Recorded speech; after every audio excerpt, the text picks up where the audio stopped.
welcome to our newest podcast about project management.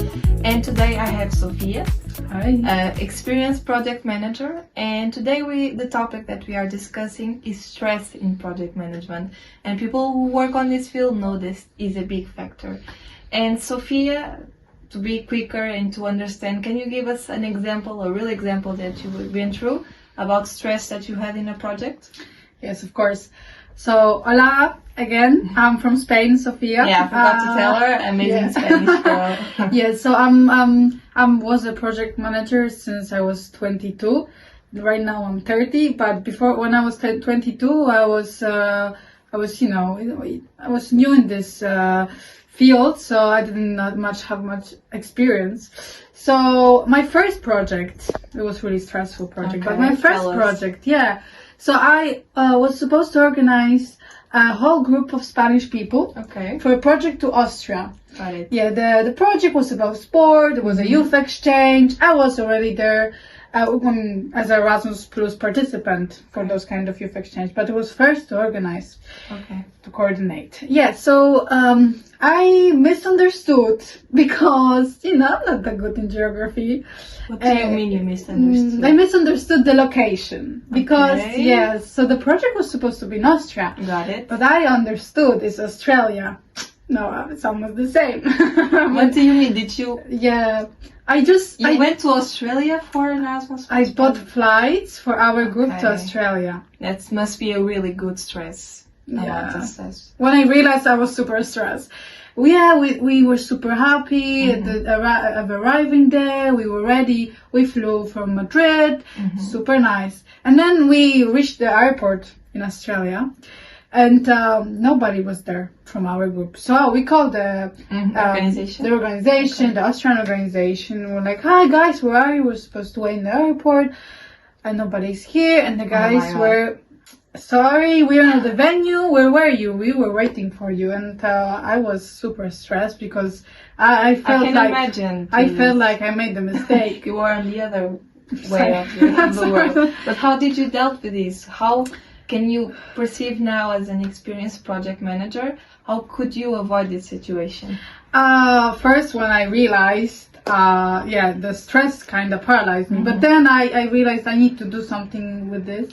All the participants helped each other. We helped each other to not be stressed that much. And we wanted to come up with some kind of solution, yes? Okay.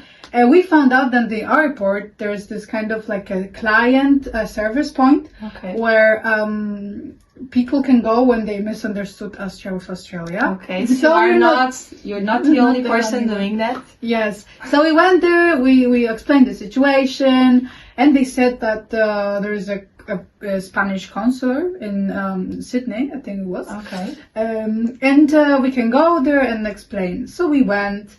The consular was super nice. We started talking about Erasmus Plus project, about the mission, about what is this, why we're here, and what kind of mistake we made. And they helped us. We spent like one day there. So problem kind of solved. Problem solved. Okay. The stress was big. Okay. But the most factor to overcome the stress was to find a solution and focusing on it, to not be overcome. So this is my first tip. But also from my other experience, stress is everywhere, and sometimes stress, it gives you some kind of a motivation. It helps you. So you have to as a tip, it's good to know how you behave in the stressful situations, to know how to react and how to maybe change this situation to the good stress situation, to as a motivation or something else. So I think experience is the most important thing. But with the experience of others, it can help for future projects. Okay, thank you. Thank you. And now that you told your experience, would you have just one tip for people who don't have experience? For example, do you recommend using a tool? Do you recommend planning? Do you recommend communication? What is the most important thing for you to avoid stress when you are beginning? Yeah, the most important factor, I think, it's is communication with people. Okay, sure. When you organize projects or other events, for example, you're managing, you're not the only person. You have to know how to see the good things in like people, how in which they are good, what are the good skills they have, and like try to manage those skills.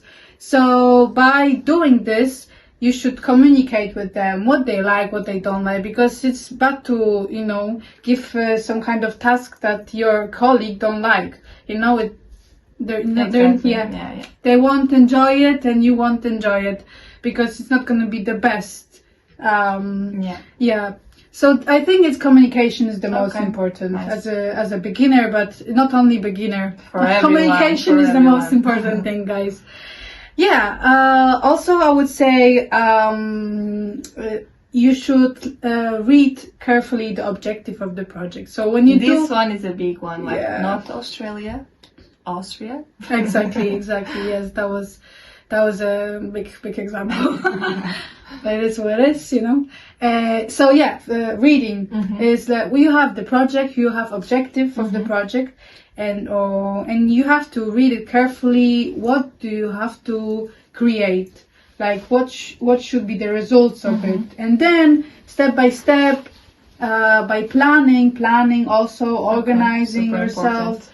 To reach this result. Okay, nice. Thank you so much, Sophia. Thank you very much. I hope you guys understood a little bit better about stress in project management, and keep up with us to learn more about project management and keep up your skills. Thank you. Thank you.